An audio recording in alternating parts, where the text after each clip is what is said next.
No, but I fix what others break, even the truth. You think fixing one watch makes you a hero?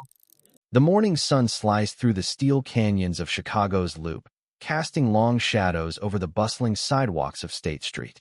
Amid the clatter of briefcases and hurried footsteps, Marcus Coleman stood at his weathered repair table, a quiet island in the city's chaos.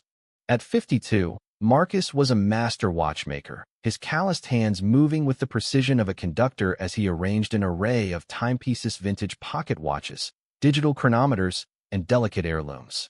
His modest setup, tucked between a hot dog cart and a newsstand, was a fixture for those who knew where to look. To the bankers and brokers rushing by, he was invisible. To those who paused, he was a miracle worker. Marcus's fingers, steady and sure, could coax life back into mechanisms others deemed lost. So when Victor Ramsey, a high-flying CEO, tossed a gleaming Patek Philippe onto Marcus's table with a dismissive, "Fix this, and I'll let you keep it," he didn't expect the watch to tick flawlessly 3 minutes later. The crowd that gathered gasped, not just at Marcus's skill, but at the revelation that the watch's intricate circuita design stolen from Marcus 2 decades earlier was the foundation of Ramsey's tech empire. As the onlookers whispered and phones recorded, something bigger than a watch began to tick, a countdown to justice. Marcus Coleman's mornings began before dawn in his small Englewood apartment, where the walls were lined with engineering manuals and a single photo of his late wife, Clara. His daughter, Lena, 17, was his reason to keep going. With her sharp mind and dreams of studying robotics at Stanford, she was already outpacing her father's quiet ambition. "Morning, Dad," she called, dropping a bag of watch batteries onto his workbench. "Got your physics test today?" Marcus asked, his voice warm but gravelly. Lena nodded, adjusting her backpack. "Need that A if I'm getting out of here." Marcus smiled, though the weight of her tuition loomed like a storm cloud. His spot on State Street wasn't much just a folding table and a stool, but it was deliberate. For a decade, Marcus had built a reputation as the guy who could fix anything that ticked. Regulars like Rosa, a diner waitress, brought him coffee on the house. "You're keeping us all on time, Marcus," she'd say. He'd nod, sipping slowly, then return to his work. A retiree's broken heirloom, a musician's faulty metronome, a tourist's travel clock. Each job was handled with care, priced to what they could pay. It wasn't riches, but it kept the lights on. Across town, in a glass tower on Michigan Avenue, Victor Ramsey was having a different kind of morning. At 55, he was the polished face of Ramsey Innovations, a tech giant known for its luxury smartwatches. "Where's Kaplan with those specs?" he barked into his phone, pacing his corner office. His assistant, Carla, appeared. "The Forbes reporter's here, Mr. Ramsey." Victor glanced at his Patek Philippe, a $40,000 status symbol. "Send her in. And get Kaplan on the line." The interview started smoothly. Victor touted his company's new smartwatch, sleek, connected, and retailing for $7,000. "It's not just a watch," he said, leaning back in his leather chair. "It's a statement." He raised his wrist to show his Patek Philippe, but froze. The second hand had stopped. He tapped it. "Nothing. Minor issue," he muttered, lowering his arm. The reporter raised an eyebrow, but moved on. By noon, 3 watchmakers had failed to fix Victor's Patek. "It's a rare model," one stammered. "Needs to go to Switzerland." Victor slammed his desk. "I've got a gala tonight." His mood soured as meetings piled up, the lifeless watch a nagging irritation. By late afternoon, rushing to a board meeting, he spotted Marcus's table on State Street. Something about the quiet black man working with surgical focus annoyed Victor. He slowed, smirking. "Fixing junk today," he called. Marcus looked up, taking in Victor's tailored suit and smug grin. "Just keeping time, sir." "Need help?" Victor unstrapped his Patek. "This is a real watch. Think you can handle it? Or just the cheap stuff?" The crowd hushed. Victor, enjoying the attention, raised his voice. "Fix it now, and it's yours. A $40,000 Patek, folks. Think he's got a shot." Murmurs rippled. Phones came out. Marcus didn't flinch. He took the watch, his hand steady as he opened a leather case of precision tools. With a tiny screwdriver, he removed the back, revealing the intricate mechanism. The crowd leaned in. Marcus fitted a magnifying loupe over his eye, spotting a corroded circuit pin. "There you are," he murmured. 3 minutes later, he reassembled the watch and held it up. Tick, tick, tick. The second hand moved perfectly. The crowd erupted in cheers. Victor's face flushed. Impossible, he sputtered, snatching the watch.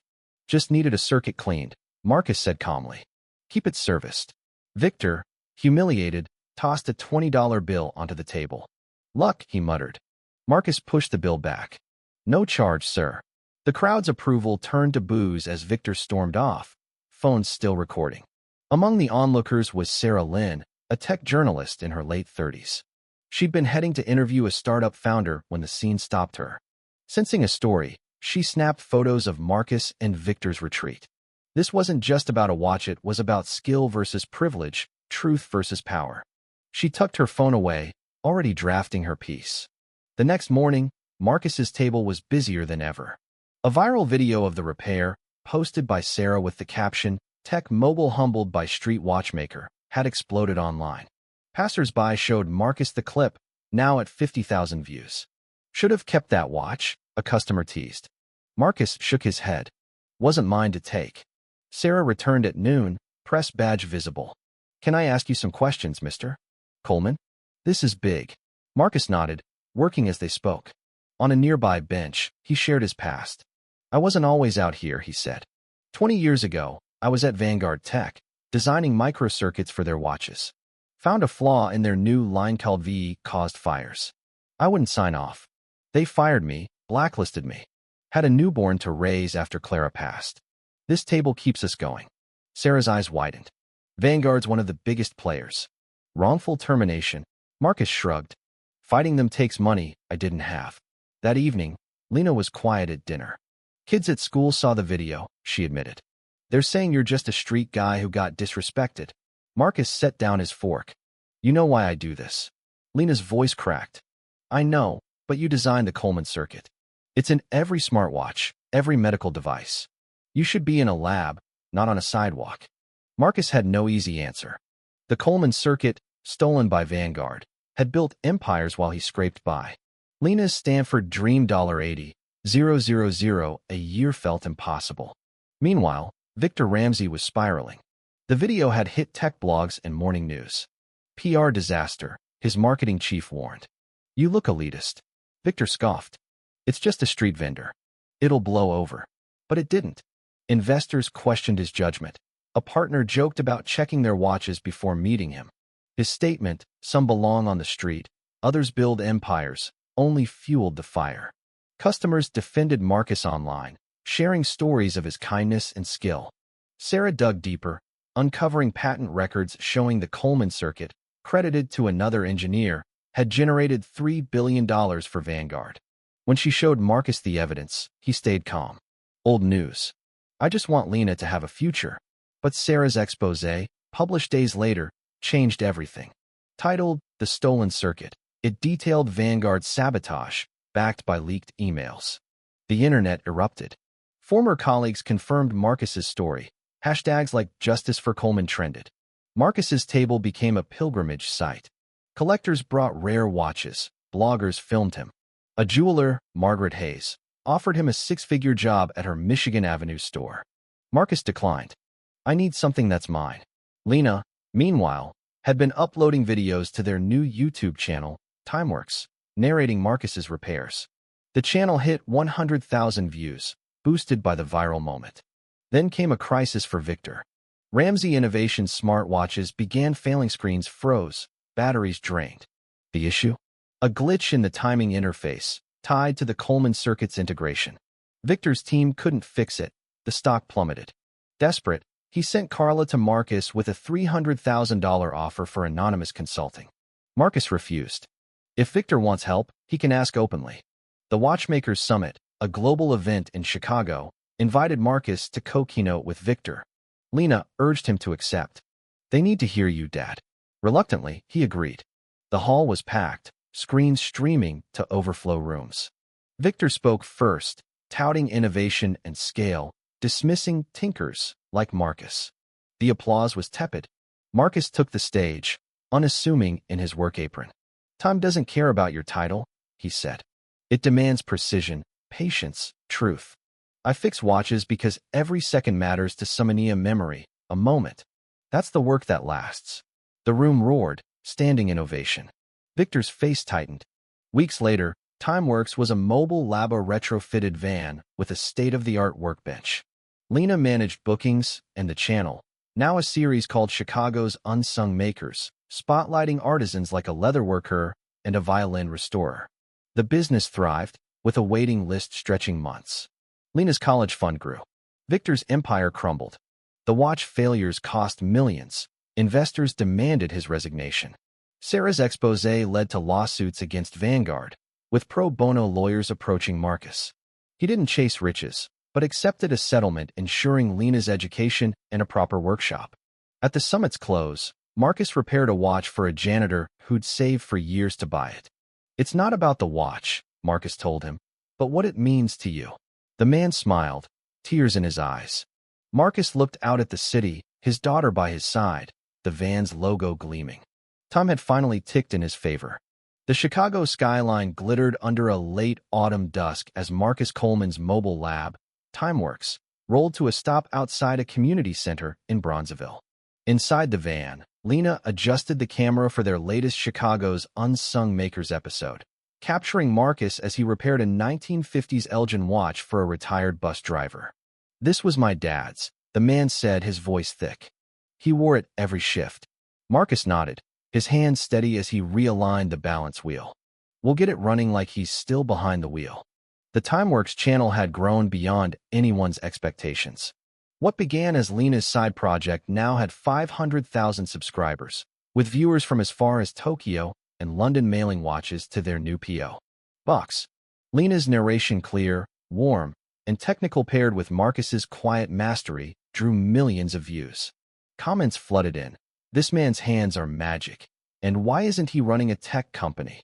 The channel's revenue, combined with repair fees, had secured enough for Lena's first year at Stanford. Marcus still woke each morning half expecting the dream to vanish. Across town, Victor Ramsey's world was unraveling. Ramsey Innovation stock had tanked 15% since the smartwatch failures. Board members, once loyal, now whispered about replacing him. The Chicago Tribune ran a scathing op-ed, "Ramsey's fall, arrogance over precision." Victor's attempt to deflect blaming a minor software glitch only deepened the damage. Customers demanded refunds. Tech blogs dissected his every misstep. The failed hacking of Timeworks had been traced back to a contractor linked to Ramsey Innovations, sparking a federal investigation. Victor's penthouse, once a symbol of untouchable success, felt like a cage. Sarah Lynn's expose had ignited a firestorm. Her article, now translated into 6 languages, prompted a class action lawsuit against Vanguard Tech. Former employees came forward, some with documents proving Marcus's role in the Coleman circuit. A 2003 email from a Vanguard executive read, "Coleman's too principled. Bury his work, credit Simmons." The lawsuit, backed by a pro bono legal team, sought $500 million in damages for stolen intellectual property. Marcus, reluctant at first, agreed to testify not for money, but for truth. "Lena deserves to know her dad's name means something," he told Sarah. The Watchmakers Summit had been a turning point. Marcus's keynote, delivered with unpolished honesty, resonated globally. Clips of his speech, "Time doesn't care about your title," trended on social media, shared by engineers, artisans, and activists. Victor's attempt to belittle Marcus backfired. Attendees called his speech tone-deaf and petty. A tech influencer tweeted, "Coleman fixed a watch in minutes. Ramsey can't fix his company in months. Who's the real innovator?" The hashtag Timeworks truth surged. The summit's closing gala was held at the Art Institute of Chicago, its grand halls filled with industry leaders, journalists, and watch enthusiasts. Marcus, in a borrowed suit from a local tailor, felt out of place among the chandeliers and champagne. Lena, radiant in a simple dress, stayed by his side, whispering, "You belong here, Dad." Victor, meanwhile, arrived late, his jaw tight, avoiding the murmurs that followed him. The gala's centerpiece was an auction of rare timepieces, with proceeds funding scholarships for young engineers.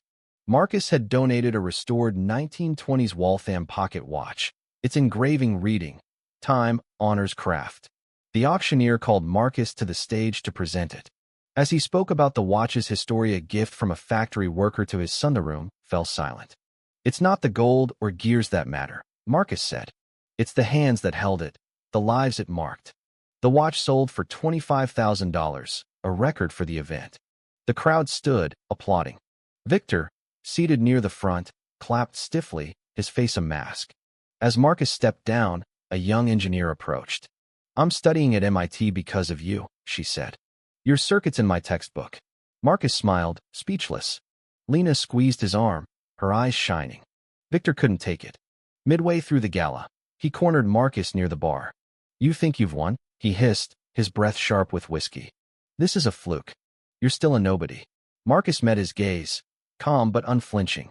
"I fix what's broken, Mr. Ramsey. Maybe you should try it." The words landed like a slap. Victor turned away, but not before Sarah, nearby, overheard and jotted it down. 6 months later, TimeWorks was a Chicago institution. The mobile lab parked at festivals, schools, and markets, drawing crowds eager to watch Marcus work. Lena, now a high school senior, had been accepted to Stanford with a partial scholarship, the rest covered by the channel's earnings and a modest settlement from Vanguard. The lawsuit had forced Vanguard to credit Marcus as the Coleman circuit's co-inventor, restoring his name in engineering circles. He didn't chase the millions offered. Instead, he used a portion to fund a community workshop in Englewood, teaching kids like Lena the art of repair. Victor Ramsey resigned from Ramsey Innovations after the board voted him out. The company, desperate to recover, hired an external consultant to fix the smartwatch. Ironically, a former colleague of Marcus's who credited him for inspiration. Victor retreated to a lakeside estate, his Patek Philippe gathering dust. A final attempt to salvage his Imagia public apology rang hollow, drowned out by stories of Marcus's generosity. One crisp morning, Marcus and Lena parked TimeWorks outside a Southside high school. A crowd of students watched as Marcus repaired a teacher's broken heirloom watch, Lena narrating for the channel. "Every gear matters," she said, "just like every person." As the watch ticked again, the students cheered.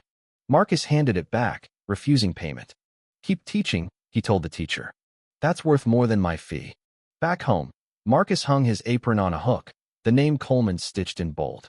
Lena was editing their latest video, her acceptance letter from Stanford pinned to the wall. "We did it, Dad," she said. Marcus nodded, his eyes tracing the photo of Clara. "We're just getting started." The ticking of a restored clock filled the room, steady and true, a testament to time's power to set things right.